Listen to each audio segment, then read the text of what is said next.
ফেব্রুয়ারিতে ত্রয়োদশ জাতীয় সংসদ নির্বাচন। সারা দেশ প্রস্তুত হচ্ছে একটি অবাধ, সুষ্ঠু ও গ্রহণযোগ্য নির্বাচনের জন্য।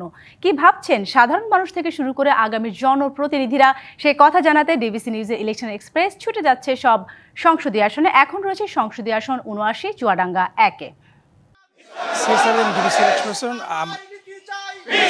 ডিবিসি ইলেকশন এক্সপ্রেসে আজ আমরা আছি চুয়াডাঙ্গা ১ সংসদীয় আসন ৭৯।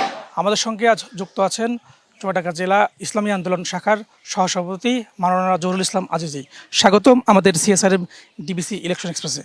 আপনার কাছে একটু জানতে চাই, এবার আপনারা অনেকগুলো আসনে প্রার্থী হয়েছেন, আমরা দেখেছি। এই আসনটিতে বেশ কিছু সমস্যা রয়েছে, আপনারা জনগণের কাছে যাচ্ছেন, ভোটারদের কাছে যাচ্ছেন, কেমন সাড়া পাচ্ছেন? আলহামদুলিল্লাহ, আমি ইসলামী আন্দোলন বাংলাদেশের পক্ষ হতে মনোনীত চুয়াডাঙ্গা ১ আসনের প্রার্থী মাওলানা জহুরুল ইসলাম।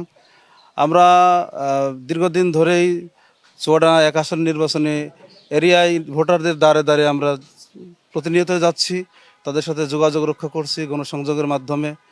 তো আমরা সাধারণ ভোটারদের যে উদ্দীপনা উৎসাহ দেখেছি, তারা দীর্ঘ ৫৪ বছরের ইতিহাস ঐতিহ্যকে একটু পরিবর্তন করে নতুনভাবে বাংলাদেশকে নতুন নেতৃত্বের মাধ্যমে বাংলাদেশকে এগিয়ে নিয়ে যেতে চাচ্ছে। আমরা আশাবাদী আগামীতে ইনশাল্লাহ ইসলামী আন্দোলন বাংলাদেশের প্রার্থী হিসাবে হাত পাখা মার্কার ব্যাপক ইনশাল্লাহ বিজয় লাভ হবে। এই আসনেও আমরা দেখেছি নারী ভোটারও প্রায় অর্ধেকের বেশি। ইসলামী আপনাদের দলের বিষয়ে একটা বিষয় আছে যে আপনারা ক্ষমতায়নে নারীরা ঘর থেকে বের হতে পারবে না, তাদের ক্ষমতায়ন আসলে কক্ষীকৃত করা হবে। তাদের ক্ষমতায়নের জন্য আপনারা কতটুকু কাজ করছেন এবং কী প্রতিশ্রুতি দিচ্ছেন? না, আসলে এটা অনেকটা কিছুটা মানে অপপ্রচার বলা চলে ইসলামী আন্দোলনের ব্যাপারে।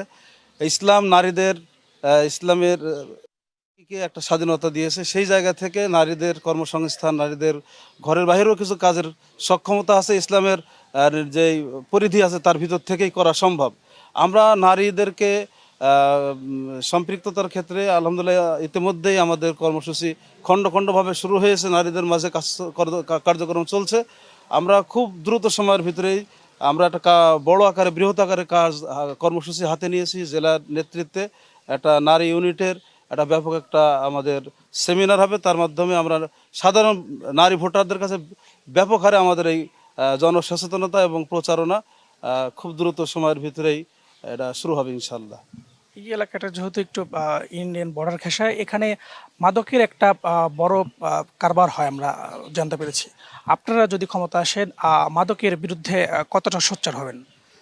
আলহামদুলিল্লাহ, আসলে আমরা বর্ডার ঘেঁষা এলাকা হিসেবে মাদকে অ্যাডিক্টেড অনেকে যুব সমাজ, আর যুব সমাজ মাদকে অ্যাডিক্টেড হওয়ার কারণে আসলে পুরো সমাজটাই ধ্বংসের দ্বার প্রান্তে চলে যাচ্ছে।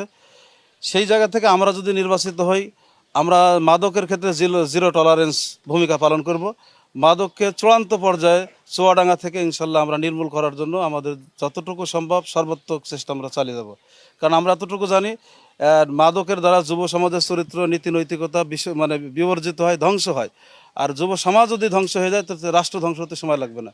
এজন্য যে কোনো মূল্যে মাদক থেকে, ড্রাগ অ্যাডিক্ট থেকে যুব সমাজকে রক্ষা করা, এটা আমাদের নৈতিক দায়িত্ব থাকবে ইনশাল্লাহ। কৃষকদেরও নানাবিধ সমস্যা আছে, তাদের ফসল উৎপাদনের পর সংরক্ষণের একটা বিষয় থাকে, সেই বিষয়গুলো নেই। কৃষকদের জন্য আপনাদের ভাবনা বা আপনাদের প্রতিশ্রুতি কি? আমাদের ভাবনা আছে এই যে আমরা সাম্প্রতিক সময় দেখছি যে এখন এই যে ভুট্টা লাগানোর সময় মানুষের পর্যাপ্ত পরিমাণের চাষকালীন সময় সারের প্রয়োজন, কিন্তু যে প্রয়োজনীয় যে সারটা, সে সারটা তারা পর্যাপ্ত আকারে পাচ্ছে না। ডিলারদের কাছে তারা লাইন দিয়ে অনেকেই খালি হাতে শেষ বেলায় বাড়িতে ফেরত যাচ্ছে। এগুলো আমাদের চোখে দেখেও অনেকটা দৃষ্টিকটু যেমন, এবং আন্তরিক ব্যথায় ব্যথিত হই আমরা। এই জায়গা থেকে আমরা একটা মানে পরিকল্পনা নিয়েছি, যদি আগামীতে আমরা নির্বাচিত হই, তো চুয়াডাঙ্গাতে ইনশাল্লাহ এমন একটা পরিবেশ তৈরি হবে। আমরা আমাদের জায়গা থেকে, আমাদের সাধারণের ভোটারের মূল্যায়নের জায়গা থেকে এতটুকু চেষ্টা করব, কোনো মানুষ, কোনো কৃষক যেন সার প্রাপ্তি থেকে বঞ্চিত না হয়। সবার আপনাকে সিএসআরএম ডিবিসি ইলেকশন এক্সপ্রেসের সঙ্গে থাকার জন্য। আজ আমরা কথা বলছিলাম চুয়াডাঙ্গা ১ আসনের একজন ইসলামী আন্দোলন বাংলাদেশের প্রার্থীর সঙ্গে। তিনি জানাচ্ছিলেন তিনি তার উন্নয়ন কীভাবে করবেন, এই আসনটিতে তিনি কীভাবে কথা বলবেন। আমাদের পরবর্তীতে আমরা থাকবো চুয়াডাঙ্গা ২ আসনে। আমাদের সঙ্গে থাকবেন ডিবিসি ইলেকশন এক্সপ্রেসের সঙ্গে।